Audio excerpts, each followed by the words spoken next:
Dear students, आज बात करते हैं पंडित रामामात्य और उनके ग्रंथ स्वर मेल कलानिधि के बारे में।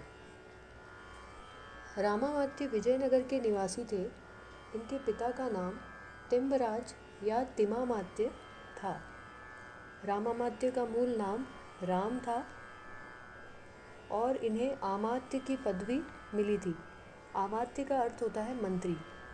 जिस दरबार में ये गायक थे वहाँ से इन्हें राजा के द्वारा आमात्य की पदवी दी गई थी, इसलिए इन्हें पूरा नाम रामामात्य ऐसा कहा जाता था, राम आमात्य। विजयनगर के राजा इनकी संगीत विद्वता से अत्यंत प्रभावित थे। उन्हीं की इच्छानुसार रामामात्य ने स्वर मेल कलानिधि ग्रंथ की रचना की। यह पहला दक्षिणी ग्रंथ है। इसका रचनाकाल 1550 ईस्वी है। अब इस ग्रंथ में 5 प्रकरण या 5 अध्याय हैं जिन्हें प्रकरण कहा जाता है। वो सीरियल वाइज इस प्रकार है: उपोद्घात प्रकरण, स्वर प्रकरण, वीणा प्रकरण, मेल प्रकरण और राग प्रकरण। अब सीरियल वाइज इन अध्यायों की बात करते हैं। पहला है उपोद्घात प्रकरण, जिसमें ग्रंथ से संबंधित कुछ प्रारंभिक भूमिका है और इसमें जो स्टार्टिंग के ग्रंथ में कि आगे हम क्या बताने वाले हैं, इस प्रकार का पूरा विवरण दिया जाता है उपोद्घात प्रकरण में। उसके बाद दूसरा है स्वर प्रकरण। स्वर प्रकरण में पंडित रामामात्य ने संगीत को 2 भागों में गंधर्व और गान में विभाजित किया है और उनकी शास्त्रीय परिभाषा भी दी है। वो कहते हैं कि गंधर्व वह संगीत है जो हमारे यहाँ अति प्राचीन काल से चला आ रहा है। इसका उद्देश्य केवल मानव को मुक्ति प्राप्त कराना है। यह गंधर्वों द्वारा गाया बजाया जाता है। जिस संगीत का निर्माण हमारे विद्वानों द्वारा होता है और जिसमें आधुनिक नियमों का पालन किया जाता है और जिसे देशी रागों के द्वारा प्रदर्शित करके गाया जाता है, उसे गान कहते हैं। इस प्रकार उन्होंने गंधर्व और गान 2 भागों में विभाजित करके संगीत को और उसकी परिभाषा दी है। इसके अलावा स्वर प्रकरण में 7 शुद्ध और 7 विकृत दोनों मिलाकर 14 स्वरों का वर्णन किया है। अर्थात पंडित रामामात्य ने 14 स्वर माने हैं। ये प्रश्न कई बार प्रतियोगी परीक्षाओं में और आपके एकेडमिक 1 वर्ड वाले क्वेश्चंस में पूछा जाता है कि पंडित रामामात्य ने कितने स्वर माने हैं, तो 14 स्वर माने हैं कुल।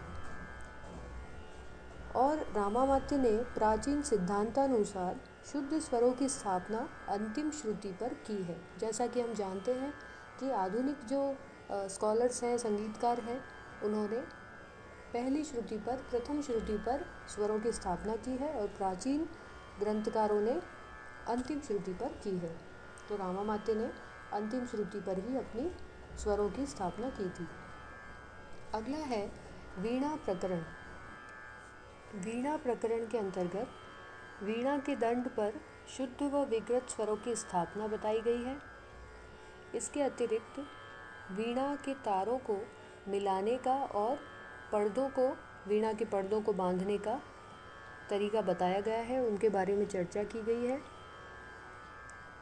अर्थात वीणा प्रकरण में मूलतः वीणा से संबंधित विषयों की विवेचना की गई है। इसके बाद चौथा प्रकरण है मेल प्रकरण।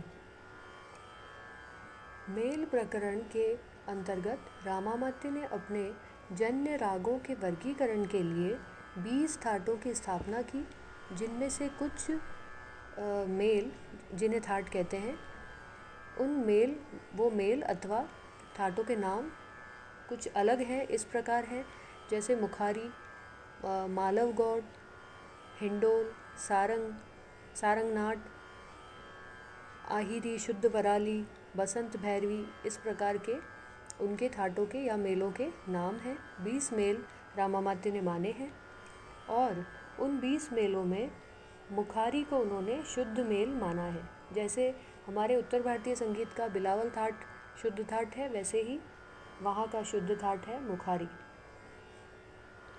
अगला प्रकरण है राग प्रकरण। राग प्रकरण के अंतर्गत रामामात्य ने 63 यानी 63 जन्य रागों के नाम बताए हैं और उन रागों को 3 वर्गों में विभाजित किया है, जो हैं उत्तम, मध्यम और अधम। इन 3 वर्गों में रागों को विभाजित किया है।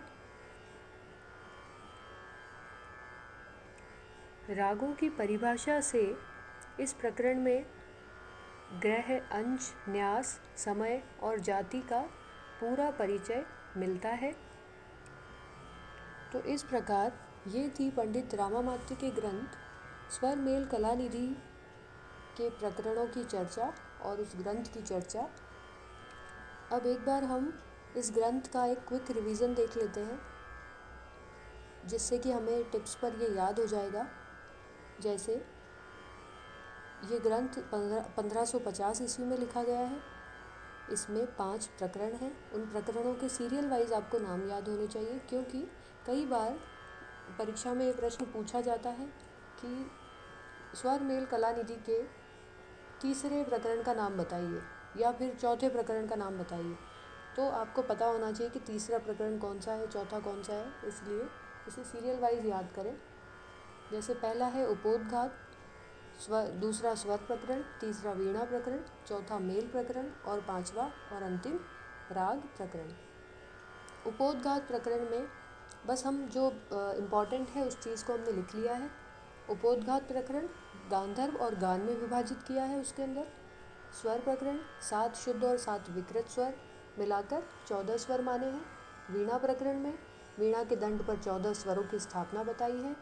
मेल प्रकरण में 20 मेल माने हैं और राग प्रकरण में 63 जन्य रागों को माना है, उनका नाम बताया है और उन्हें उत्तम, मध्यम, अधम 3 भागों में विभाजित किया है। इस प्रकार ये था पंडित रामामात्य के ग्रंथ स्वर मेल कलानिधि के बारे में महत्वपूर्ण जानकारी थी। धन्यवाद।